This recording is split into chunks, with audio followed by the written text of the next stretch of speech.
Good morning and happy Sabbath, friends. Thank you very much, Stuart, for the story. Anybody else that would like a smart pill after Sabbath, send Stuart an email or a phone call. I want to take your minds back to something that happened to me a couple of years ago when we were still living in Sydney. Erica and I were on the train, and we were going to the city just for a day out on a Sunday, see the sides, do all the touristy things, just enjoy a day out.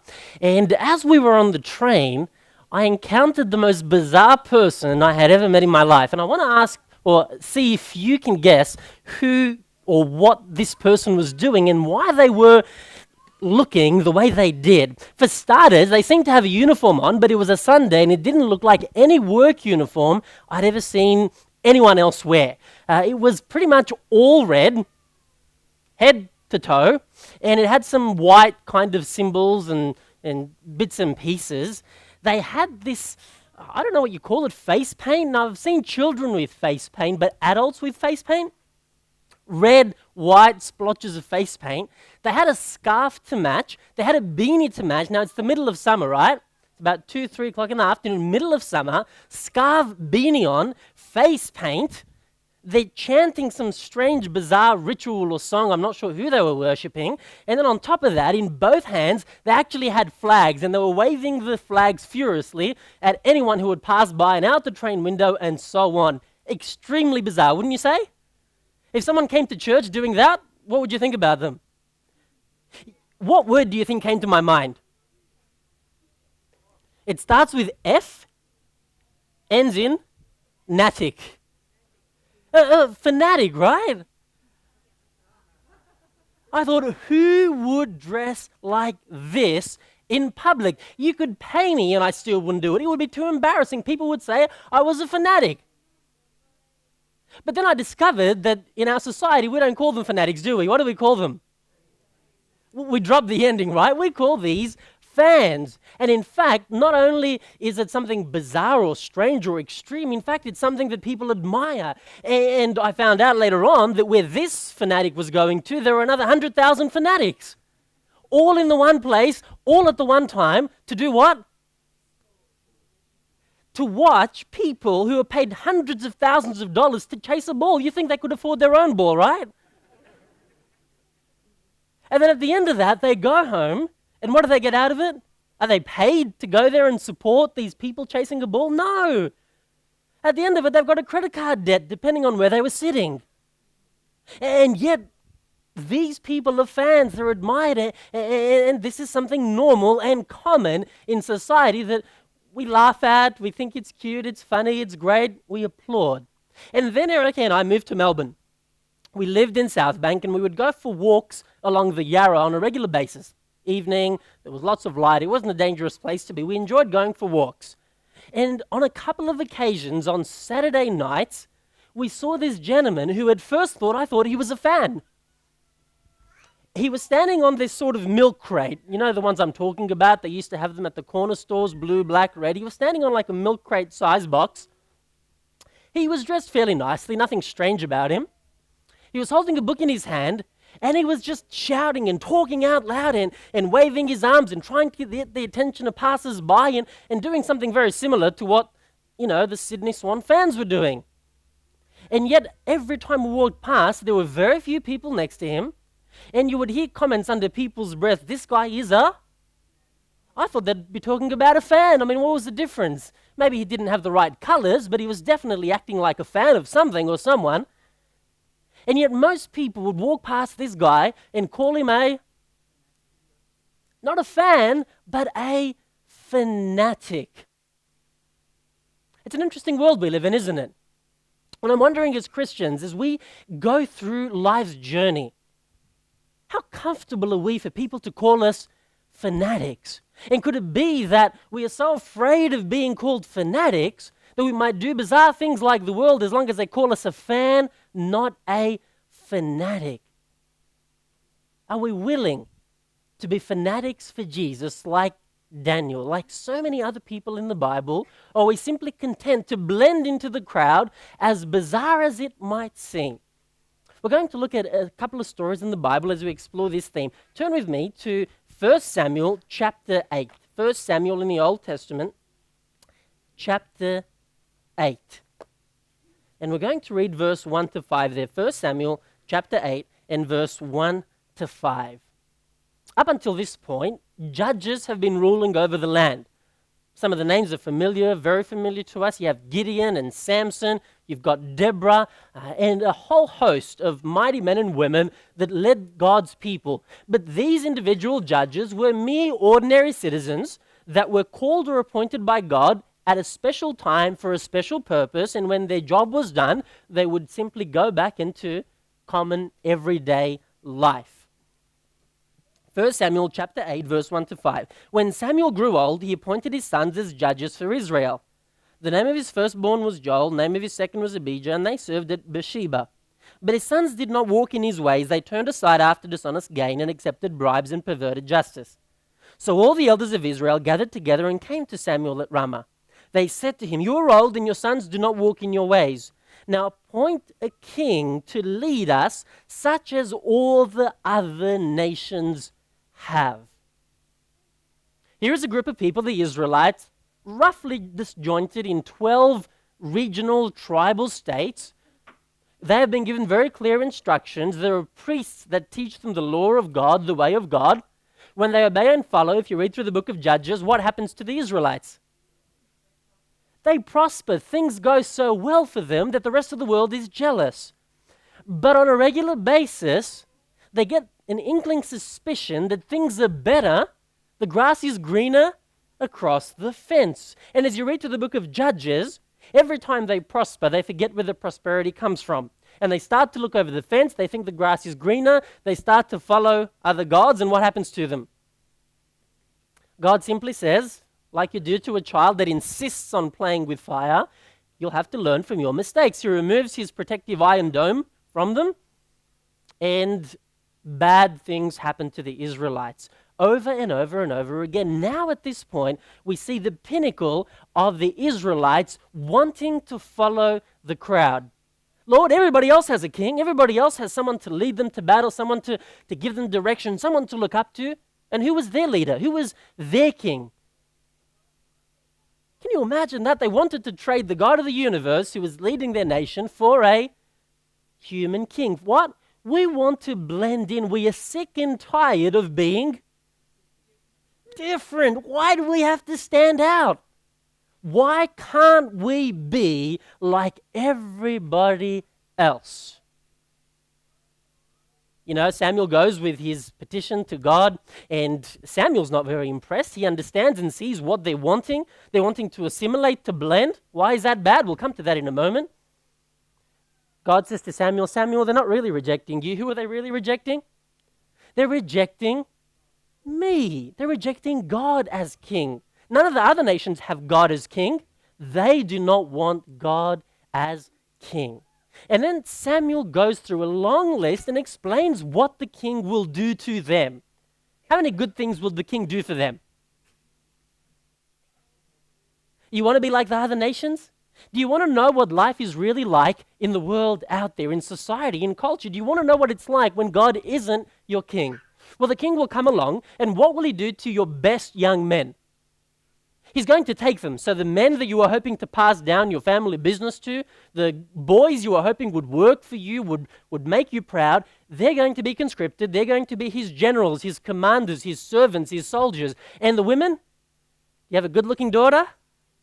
Had you imagined she would be married to a handsome prince, to someone of noble stature, be a good mum somewhere? Well, you know, maybe. No. With a king, he's going to want every single one of those daughters. Every good-looking woman in the realm that isn't married is going to go into the king's harem. And if you know much about culture and society in those days, it wasn't exactly a great place to be. You were basically a tool for pleasure at the king's disposal. When he felt like it, you would be housed with 1, 2, 3, 5, in Solomon's case, 1,000 other women, and you would be called if and when the king felt like it. And maybe sometimes he wouldn't for the rest of your entire life, and you'd basically be a servant, all those beautiful young women. And then when it comes to your money, to your wealth, to the profit of your grain, of your crops, of your horses, animals, cows, the king is going to want all of that. Are the Israelites listening? We want to be like everybody else. God is restricting us. Everybody else seems to be so much better. It's a pattern that is repeated throughout history. God says, people don't, and the church, God's people, we want to be like everybody else. We're going to travel back in time from this initial story to where God first began working with the patriarchs, the ancestors of the Israelites, to see what God was really trying to do and make them stand out. Why did he want them to travel solo, alone, isolated? What was God really thinking? Let's go to Genesis chapter 12 and verse 1. First book there in the Old Testament, in the Bible, Genesis chapter 12 and verse 1.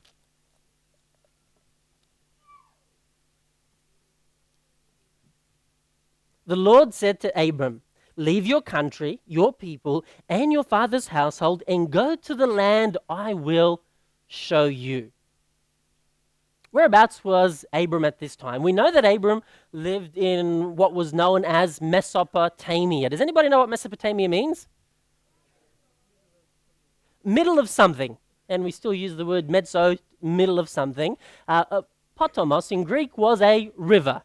And Mesopotamia was the land that was between two rivers, the Euphrates River and the Tigris River, making this one of the most fertile regions in the ancient world. It was actually called the Fertile Crescent.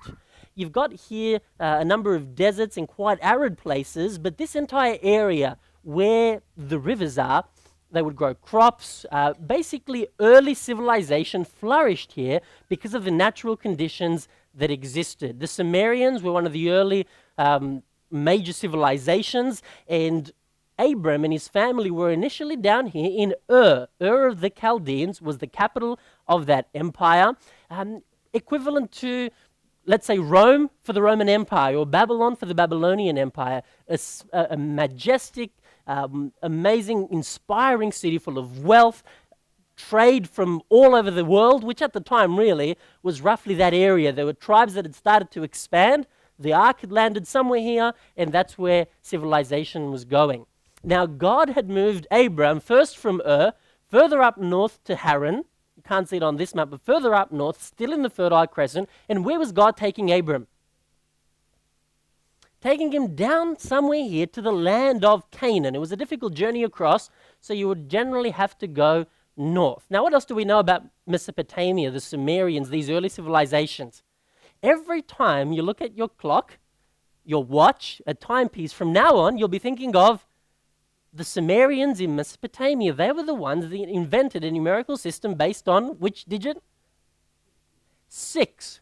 You can thank them that we don't have 100 minutes in an hour, and we don't have 10 or 100 hours in a day.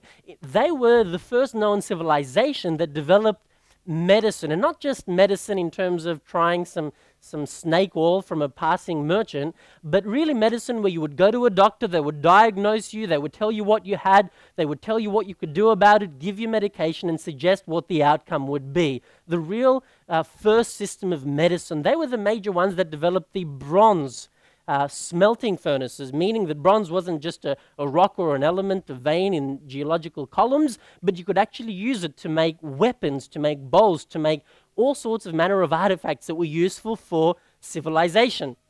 They were also one of the first major civilizations with a polytheistic religion. In other words, they worshipped everyone, anything and everything. They had a hierarchy of gods that the Romans and the Greeks, Babylonians, the Assyrians, later developed from them. So here in Mesopotamia, Abraham is surrounded by the world's most advanced civilization, but God actually tells him to leave not just civilization, but leave who? Leave his family. Now, I'm not sure about you, but I left my family a long time ago, my paternal family. When I was 18 and a half, my parents dropped me at Avondale College, and, with my mum had tears in her eyes, and I was waving goodbye, and, that was the end of my home family journey, and that was okay, because after I left home, I went to Centrelink, and they were able to provide for me financially. I went to college, and they would cook my food. At college, we had a lady by the name of Sue who would actually iron our clothes. Can you believe it? If you paid an extra $1 every time you had your clothes washed, she would, iron them, fold them neatly. I was looked after. I had no need for family except for getting my credit card paid off every now and again. Ancient culture was very different. There was no Centrelink. There were no social security payments. There were no safety nets. There was no unemployment office. There was nowhere you could go for recruitment to find a job. You couldn't open the paper and get employed. Your only safety net was where? Family. If you had a good family, you were likely to pass down your genes to many generations. If you didn't have a good or a strong family unit, that was the end of the road for you. So God is telling Abraham, I want you to leave the most advanced civilization on earth and go to Canaan, which is an area with a few small tribes in the middle of nowhere. I want you to leave your family, your safety net, your security. You're about to inherit your father's possessions. Leave that. Forget that. You don't need those possessions. You don't need safety. You don't need security. I want you to be alone. If someone asked you to move to a small tribal village in Congo, how many of you would jump at the opportunity? No phone, no email, no family connections, no payments. Hope for the best. Make it work. Literally, that is what God is asking Abram to do. I want you to be isolated, solid. Go on your own. Why? Let's read the next few verses. Genesis chapter 12, verse 2 and 3. I will make you into a great nation, and I will bless you. I will make your name great, and you will be a blessing. I will bless those who bless you, and whoever curses you, I will curse, and all peoples on earth will be blessed through you. What was God's plan through Abram? Who was God really thinking of when he called Abram to stand alone, to be isolated, to leave all human safety nets and go out on his own? Who was God really thinking of? The world. He was thinking of everyone. He was thinking of this incredibly civilized empire. He was thinking of the high and the low, the slave and the free, the poor and the rich. He was thinking of everybody. But he says, before I can do something for everybody, I need you, Abram, to come apart, to stand alone. I will do something through you. I will bless you to such a degree. I will make you so unique. I'm going to make you stand out so much that what is everybody else going to think and want? I want what he's got. You know, Canaan, when God called Abram out, was literally, it was inhabited with villages, a few small kingdoms, so to speak, which were small city-states. And at the time, it was on the fringes of the known world. Within a couple of centuries, what happened to Canaan? What happened to the world, I should say? People traveled further, south, east, north, west, and what became the center of the known world? It was Canaan. It was Canaan where all the ships would travel from the Mediterranean Sea to trade with India, with the east. It was Canaan that was basically sandwiched or squashed in the middle of the known world, and God was preparing hundreds of years in advance, before populations even got there.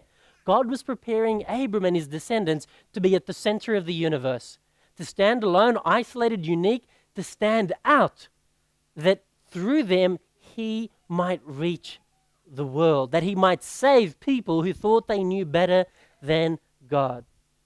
Several centuries later, God repeats this same desire, this same promise. Exodus chapter 19 and verse 6.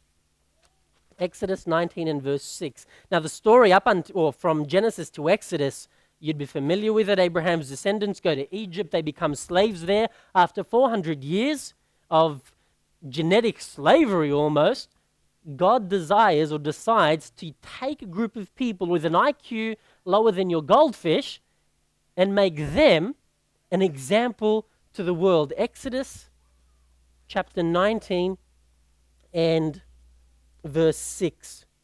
You will be for me a kingdom of priests and a holy nation. These are the words you are to speak to the Israelites.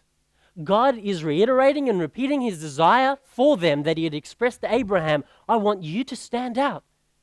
What does a priest do? What is one of the main roles of the priest?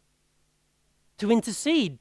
on behalf of the petitioner, on behalf of the person coming to worship, a link between heaven and earth. You are to be my link between heaven and earth, but you need to stand apart, unique. And you are to be kings. You are to be the head, not the tail. God's purpose from the very beginning. Why was God behaving this way?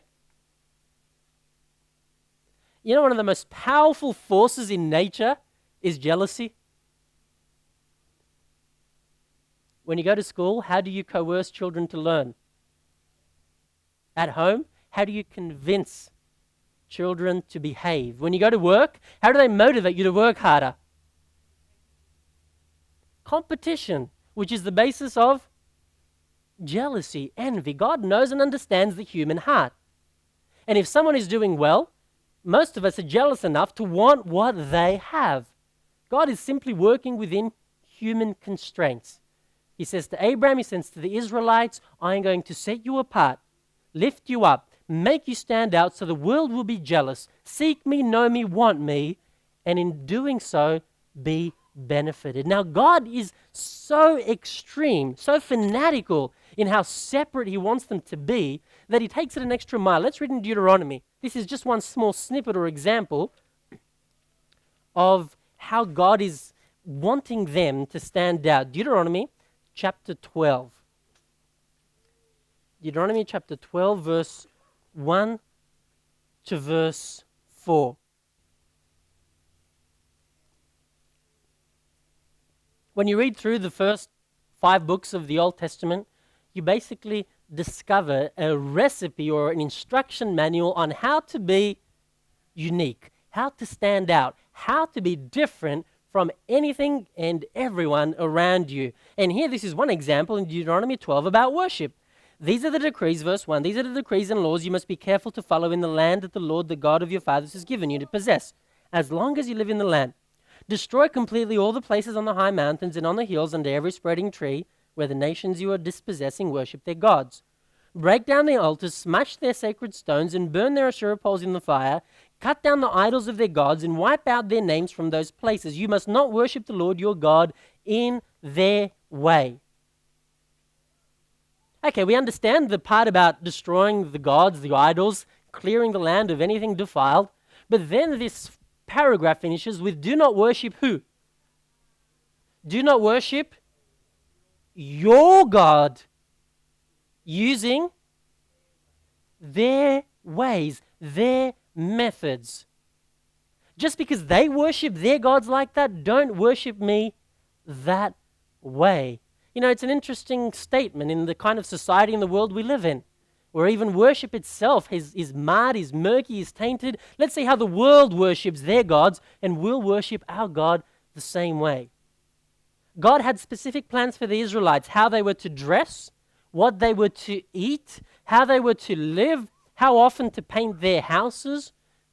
Incredibly unique that the world might be jealous. And when it comes to worship, you know, sometimes we say worship is simply the response of my heart. It is.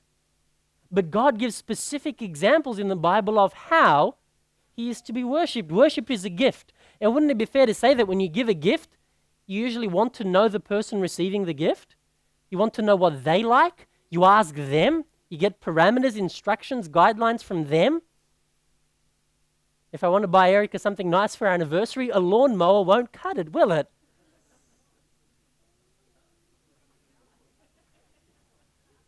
Maybe it will. I don't know. Better try it. What God is saying is, even when it comes to worship, don't just bring me anything and say, well, it's from the heart. No, God is so specific that he says worship is actually very unique, very particular. This way, not that way. He goes on to explain why in that same chapter. Let's read verse 29 to verse 32. The Lord your God will cut off before you the nations you are about to invade and dispossess. But when you have driven them out and settled in their land, and after they have been destroyed before you, be careful not to be ensnared by inquiring about their gods, saying, how do these nations serve their gods? We will do the same. You must not worship the Lord your God in their way, because in worshipping their gods, they do all kinds of detestable things the Lord hates. They even burn their sons and daughters in the fire as sacrifices to their gods. See that you do all I command you, do not add to it or take away from it. wow, the nations worship this way. They use this kind of music. They use this kind of creativity. Well, we'll do the same. God says, no, because I can see where this leads. And the ultimate road of following the world, of following what they do rather than what I say is what? Death, destruction. If you're worshipping God by sacrificing your children in the fire, as the nations did, that we have these large bronze statues, coal in the middle, heated up, furnacing point, and then they would bring their children and put them on the palms of Baal. Do you know what the word Baal means?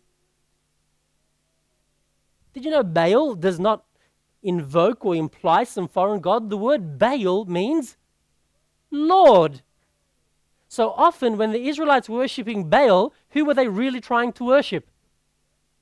The Lord. Only we're using the methods, the techniques, the strategies of some of the other nations. What do? You would bring your child, for whatever reason, you needed more rain, you needed more children, you needed more wealth, you needed something or other. You would put your child on the arms of that burning hot, red hot statue, and if the child managed to survive, that means the gods were answering your prayers. And if the child didn't survive, that meant you were cursed and you might as well give up now, or maybe burn some more children until you appease the gods. Any nation that does this, is this a nation with a growing population? It's the quickest way to extinction, in addition to actually destroying, killing, maiming. Not all the children died, maiming your own children. God says, I have given you specific, unique instructions for every aspect of your life that you may live.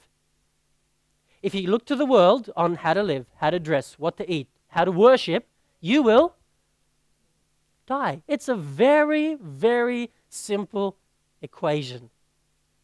You know, the story of the Israelites is one where, as simple as this equation is, they simply misunderstood it. 2 Chronicles chapter 36 and verse 14. We're at the end of the Jewish monarchy, the Jewish dynasty of kings that they had requested.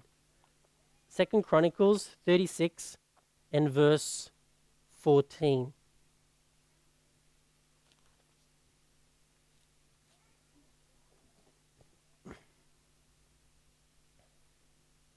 It says there, furthermore, all the leaders of the priests and the people became more and more unfaithful, following the detestable practices of the nations and defiling the temple of the Lord, which he had consecrated in Jerusalem.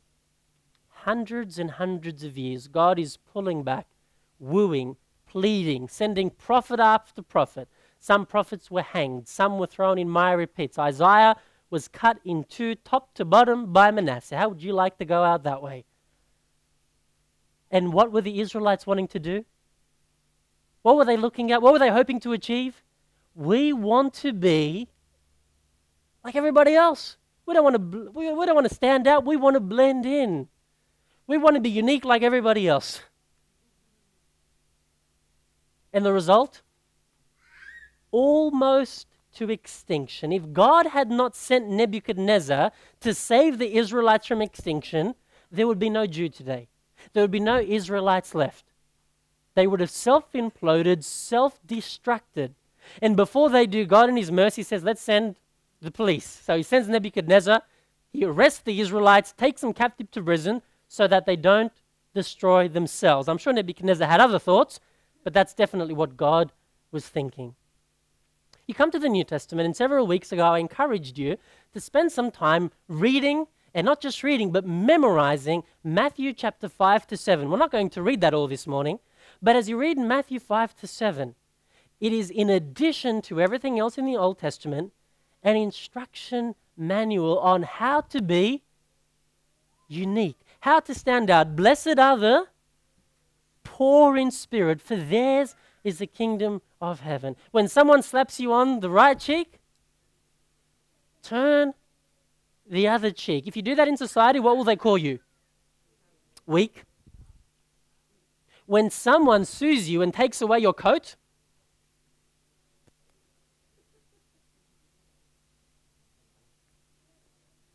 punish them. Sue them back. Get a good lawyer. Give him your cloak as well. Give him your jacket. If he forces you to go a mile, go with him too. When it comes to giving your gifts, don't sound the trumpet before you. Don't let anybody know. Be good in secret. When it comes to how you dispose of your goods, use them for eternal interest. When it comes to your priorities, invest in people for heaven. When it comes to what you watch, what you look at, don't even think about it. Just thinking about it is as harmful and destructive. When it comes to revenge, to hatred, that's not in my vocabulary, Jesus says. And the New Testament really builds on the Old Testament for making us unique. Now, who benefits when we are unique according to God's instructions? We do. Dr. Don McMahon. How many of you have heard of Dr. Don McMahon? He wrote a book called Acquired or Inspired. And he shares an experience in his younger days at uni. I don't think I've told you this one before. It was, I think, in the 50s. And his professor at uni in medical school wanted them to do a survey on their eating habits. And this professor thought that by looking at what the students ate, he could predict their level of longevity, their health long term. Everybody does the survey. And when the results come back, the professor comes back with one particular survey. And he says, I have a survey here for a student that I am very concerned about. Very concerned. If this student even survives medical school, I will be very impressed. It was a large class. He says, Don McMahon, stand up. We need to have a look at you. And he says, Don McMahon is an example of what not to do. Consumes no alcohol, drinks no coffee, is a vegetarian. Good luck to you, Don. Several decades later at a reunion, many of the students in that class remembered the incident.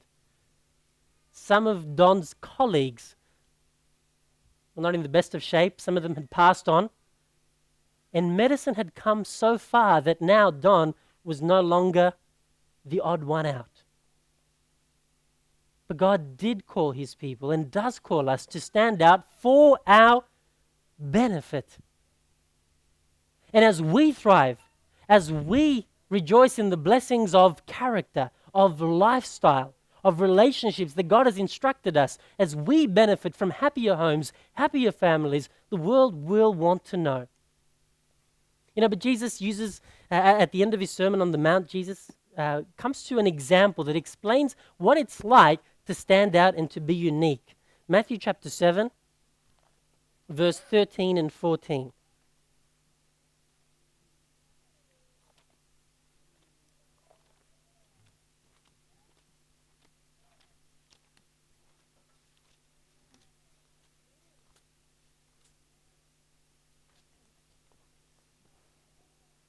Jesus says to you, to I, to all who have ever wanted to follow him, enter through the narrow gate. For wide is the gate and broad is the road that leads to destruction. Many enter through it, but small is the gate and narrow the road that leads to life, and only a few find it. Who is Jesus speaking to? Is he speaking to the pagans? Speaking to the Gentiles, to the heathen, to the unbelievers? He's speaking to his people. He's speaking to his congregation, to his church. And he says, to you I'm saying, enter through the narrow gate. This concept of being unique, of standing apart, of seemingly being solo, being alone, sometimes it is not comfortable. Sometimes it feels like a very narrow path. Sometimes it feels awful. But Jesus says, you enter through this gate because it is the only gate that leads to life. The easy road? Looking at the world and seeing what they do. How do they dress? How do they eat? How do they entertain themselves? How do they spend their money? How do they talk? How do they behave? How do they have relationships? I want what they have. And Jesus says that is the sure, steady, direct, and quick path to death. And Jesus showed that by example. Only a couple of years later after this, who crucified Jesus? Who wanted his death? Well, the Romans, they were just following orders, right? It was the church. Sometimes as Christians, sometimes as we read the Bible, as we read the spirit of prophecy, as we want to walk closer to Jesus, as we want to grow in our Christian journey, we may stand out so much that it's not just the world that calls us fanatic, but who else might call us fanatical? Maybe family members, maybe brothers or sisters in the church, maybe people that we thought would support us in our growth, would support us in going through leaps and bounds in changes in our lives, in our characters, in our lifestyles. Maybe those people might call us a bit fanatical, weird, extreme. Maybe those people might distance themselves from us. When Jesus was hanging on Calvary for you and I, that was extreme. That was fanatical. Why couldn't he do it some easier way? Why wasn't there a better option? When Jesus was on the cross, there was nobody there to support him. Nobody, not even his mother, believed what he had said. His disciples definitely didn't. They'd run away. The Roman soldiers don't care, and the crowds look up at him and say, if you are who you claim you are, well, do something about it. And yet Jesus was willing to stand out, naked, bruised, battered, shamed, to stand out isolated, solo, alone for you and I, that you and I might have life. And he invites you and I to do the same based on his instructions. We'll never have to experience what he did. Nobody's going to strip you naked, beat you up, and put you on a cross at an affair. You won't get that. The worst you might get is people might think you're a little bit weird. Is that too hard? Is that too much compared to what Jesus has done for us? Peter, one of the first ones that ran away from Jesus, one of the ones that denied him, finally got the point. He finally understood that God's way, even if it means walking alone at times, is the only way to life, to joy, to satisfaction, to fulfillment. Peter says in 1 Peter chapter 2, verse 9, you are a chosen people, a royal priesthood. You are unique. You are to stand apart. You are to be the head and not the tail, not in some arrogant, self-conceited, selfish way. But you are to be so unique, so bright, to stand out so much that the world wants what you have. And I'm wondering this morning, this afternoon, when people look at you at work, when they look at you at home, when your children see you in the home circle, do you stand out so much as a follower of Jesus that they are awed, that they are impressed, that they want to have the kind of character you have when they grow up? When you're at work, there's promotions to be had, demotions to be experienced. Do your colleagues see you as someone who stands out as a follower of Jesus? Or are you simply trying to blend in with the crowd? Let's be like everybody else. Let's follow the other nations.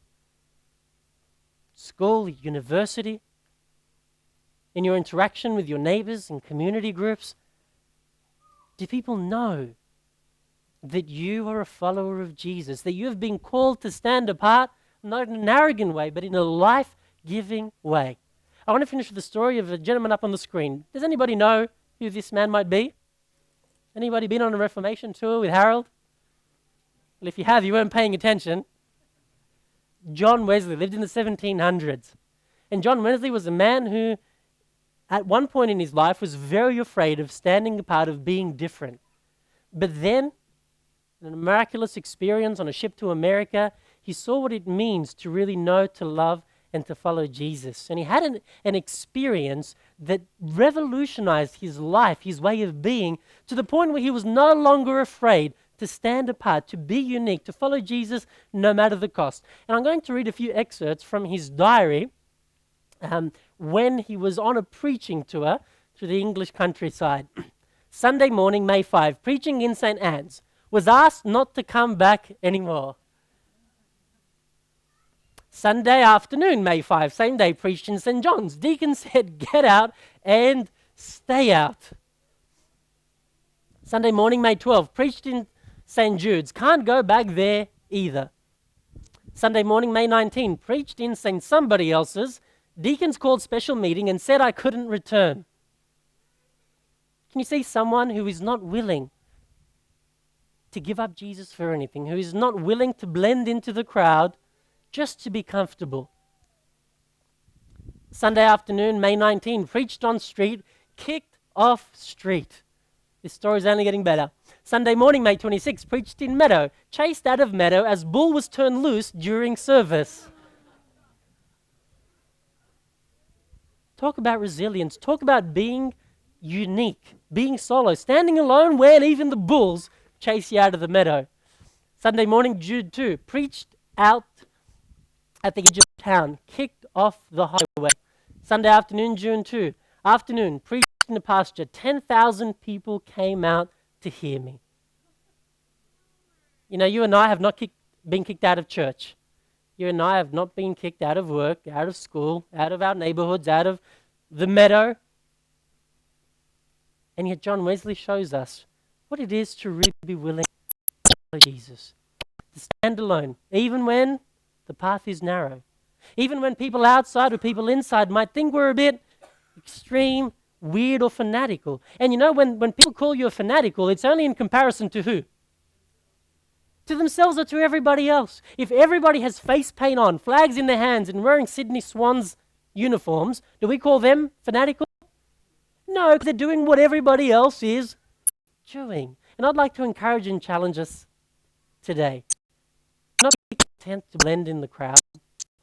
To stop looking at people in the world, in the community, our neighbors. To stop comparing ourselves to the person on your left, on your right, behind, in front, to mother, father, the children.